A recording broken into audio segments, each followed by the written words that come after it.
Indo British advanced pain clinic, నొప్పి మాయం, surgery దూరం. For appointments 9155515563. నమస్కారం, వెల్కమ్ టు ఐ డ్రీమ్. ధర్మ మార్గం విత్ విజిత కార్యక్రమానికి స్వాగతం. ప్రస్తుతం మనతో పాటు ఉన్నారు ప్రముఖ ఆధ్యాత్మికవేత్త, ప్రముఖ జ్యోతిష్య పండితులు సుభాష్ శర్మ గారు. ఇప్పుడు వారితో మాట్లాడిద్దాం. నమస్కారం గురుగారు. గురుగారు, రథసప్తమి రోజు ఎటువంటి విధి విధానాలు ఆచరించాలి? అసలు ముఖ్యంగా రథసప్తమి విశిష్టత ఏంటి? ఆ రోజు ప్రత్యేకించి ఏ దైవాన్ని ఆరాధించాలి? రథసప్తమి రోజు దానాలు కూడా చేయాలని అంటుంటారు. ఎటువంటి దానాలు చేయాలి? అవన్నీ కూడా తెలియజేయండి. తప్పకుండా తెలియజేస్తాను. ముందుగా ప్రేక్షకులందరికీ శ్రీమాత్రే నమః, శ్రీ గురుభ్యో నమః. సప్తాశ్వరథమారూఢం ప్రచండం కశ్యపాత్మజం శ్వేతపద్మధరం దేవం తం సూర్యం ప్రణమామ్యహం. సూర్యనారాయణాయ నమః. రథసప్తమి అనేటటువంటిది చాలా అద్భుతమైనటువంటి యోగ ఘట్టము. అంటే సూర్యుడి యొక్క తేజస్సు ఆవిర్భవించినటువంటి రోజు, సూర్యుడి యొక్క జన్మకారకమైనటువంటి రోజు కూడా రథసప్తమి అని చెప్తాం. అంటే మాఘమాసంలో సప్తమి రోజున సూర్యుడు ఆవిర్భవించినటువంటి రోజు అని చెప్తూ ఉంటాం. అలాగే వసంత పంచమి అయినటువంటి రెండవ రోజు వచ్చేటటువంటి ఏదైతే తిథి ఉంటుందో అది రథసప్తమి, మాఘ సప్తమి అంటాము. అలాగే రథసప్తమి అంటాము. సూర్యుడి యొక్క జయంతిగా అని కూడా పిలుస్తూ ఉంటాము. కాబట్టి ఈ సూర్య జయంతి రోజున ఏం ఆచరిస్తారు అంటే గనక గంగా స్నాన విధిని, అంటే మాఘ స్నానాలని చెప్పి చేస్తూ ఉంటారు.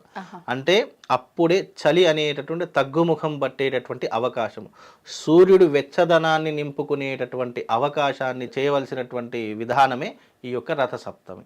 అలాగే నదీ స్నానాలు చేయడం. రథసప్తమి రోజున నదీ స్నానము, కూప స్నానము, గంగా స్నానం, 3 స్నానాలు ఉంటాయి. ఎవరికి వీలుంటే దాని యొక్క ప్రాముఖ్యతను అనుసరించి ఆ యొక్క స్నానాలు ఆచరించడం. అలాగే ఆ రోజున రథసప్తమి వచ్చింది అంటే ప్రతి ఒక్క ఆలయంలో రథము, అంటే ప్రతి ఒక్క ఆలయానికి రథం అనేటటువంటిది ఉంటుంది.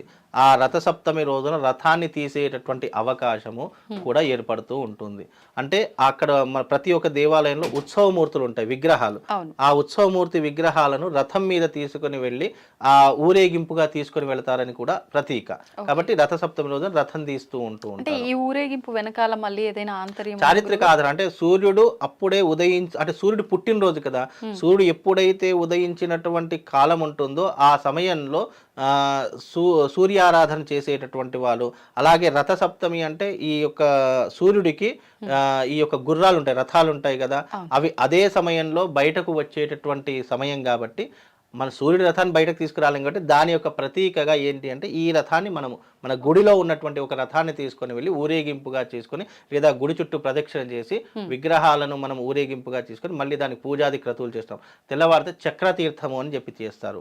చక్రతీర్థము అంటే ఆ ఉత్సవ విగ్రహాలు ఏవైతే ఉన్నాయో ఆ విగ్రహాలకు స్నానం పోయడం. అంటే కోనేరు ఉంటుంది కదా, ఆ కోనేరులో ఆ విగ్రహాలకి స్నానం పోయడం చక్రతీర్థం అని మరుసటి రోజు చక్రతీర్థము అని చెప్పి చేస్తారు. దాని తర్వాత మరుసటి అంటే మొదటి రోజు రథసప్తమి, రెండవ రోజు చక్రతీర్థము, మూడవ రోజు విగ్రహ దర్శనం. ఈ 3 కూడా చేస్తూ ఉంటారు. 3 రోజుల పండగ. అంటే ఇది అందరూ జరుపుకోరు, కొన్ని ప్రాంతాల వాళ్ళు, కొన్ని మతాచారాల వాళ్ళు జరుపుకుంటారు. కాబట్టి ఇవి ఆయా ప్రాంతం వాళ్ళు జరుపుకునేటటువంటి. రథసప్తమి రోజు ఆలయాల్లో కూడా ప్రత్యేకమైన పూజలు చాలా అద్భుతంగా ఉంటాయి. సూర్య దేవాలయాలన్నీ కిటకిటలాడుతూ ఉంటాయి. ఆ రోజు సూర్య భగవాన్ని దర్శించుకోవడం.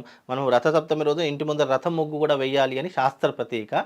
ఇప్పుడు చాలా మంది రథం బయలుదేరింది అనేటట్టు ప్రతీకగా చాలా మంది రథం ముగ్గులు వేస్తూ ఉంటారు.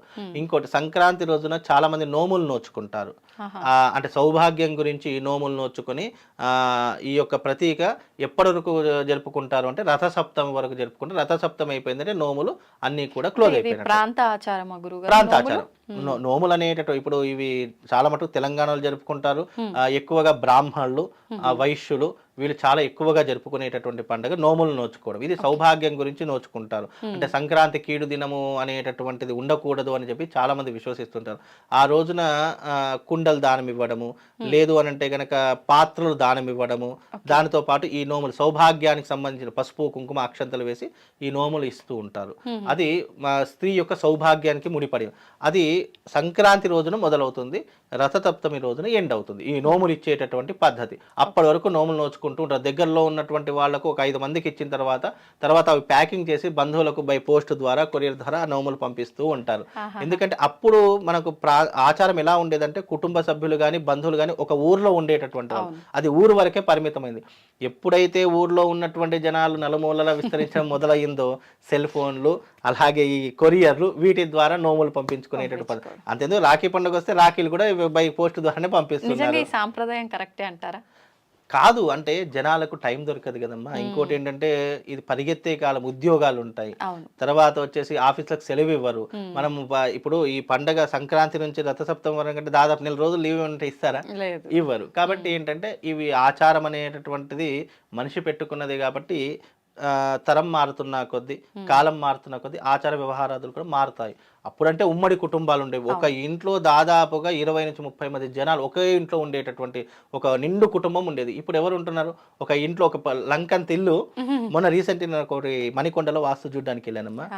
ఇల్లు చూస్తే ఇంద్రభవనం, అంటే దాదాపు 5 బెడ్రూమ్లు, తర్వాత వచ్చేసి కింద పెద్ద హాలు, ఒక పెద్ద వంటగది, దాని కింద ఒక 20 మంది కూర్చునే డైనింగ్ టేబుల్.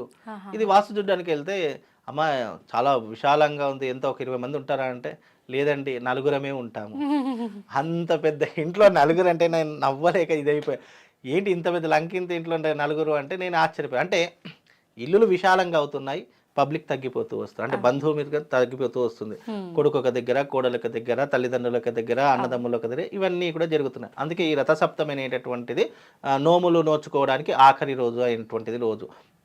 అలాగే ఆ రోజున చేయవలసిన దాన ధర్మాలు ఏంటంటే నువ్వులు దానం చేసుకోవాలి, గంగా స్నాన విధిని ఆచరించాలి.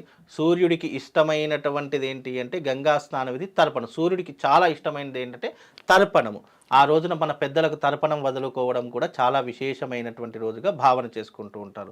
అలాగే సూర్యుడు వెచ్చదనాన్ని పుంజుకుంటాడు కాబట్టి ఆ రోజున ఎవరికైనా రగ్గులు దానం చేయడము, చద్దర్లు దానం చేయడము ఇలాంటివి చేస్తే కనుక చాలా విశేషమైనటువంటి పుణ్య ఫలితం కలుగుతుంది.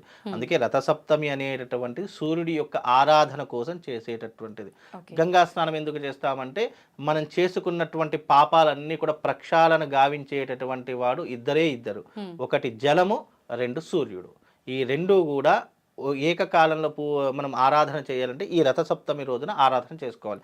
మనము గోదావరి జలంలో, అంటే దగ్గరలో ఉన్న జలంలో మనము ఈ భాగం వరకు మునిగేయాలి. అంటే తల భాగం ఒక్కటి మాత్రం పైన ఉంచేసి ఈ భాగం వరకు మునిగి సూర్యుడికి అర్ఘ్య ప్రదానం చేస్తేనట మనలో ఉన్నటువంటి అంటే ఈ జబ్బులు, ఈ రోగాలు ఏవైతే ఉంటాయో అవన్నీ కూడా తొలగిపోవడానికి సూర్యుడు సాక్షిభూతుడవుతాడు అని చెప్పేసి శాస్త్ర ప్రతీక కూడా చెప్పడం జరిగింది. అందుకే రథసప్తమి అనేటటువంటిది ఎప్పుడు కూడా మీరు గమనించండి, మన పండగలు కానివ్వండి, మనం ఆచరించే ఆచారాలు కానివ్వండి, ఇది సైంటిఫిక్ రీజన్స్ ఉంటాయి, ఇటు శాస్త్ర సమ్మతమైనటువంటి విషయాలు కూడా ఉంటాయి.